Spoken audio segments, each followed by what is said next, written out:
Pandian store சீரியலில் வந்து பார்த்தீங்கன்னா, இப்போது கதையில கதிர் முத்துவேலை மருத்துவமனையில சேர்த்துவிட்டு குடும்பத்தினருக்கு இந்த தகவலை கூறுகிறார். பழனிவேலுக்கு விஷயம் தெரிய வர முத்துவேல் குடும்பம் மருத்துவமனைக்கு வந்து செல்கிறார்கள்.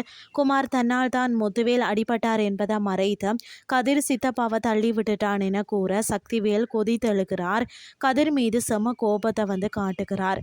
முத்துவேல் குடும்பம் மருத்துவமனை வர சக்திவேல் கதிரை பார்த்ததும் என் அண்ணனை என்ன செய்தா என அடி அடி என அடிக்கிறார். மருத்துவமனையில் பரபரப்பான சூழல் நடக்க கோவிலில் ஒரு விஷயம் நடக்கிறது. அதாவது கோவிலுக்கு சென்ற கோமதி அங்கு ஒருவரை கண்டு செம ஷோக் ஆகிறார்.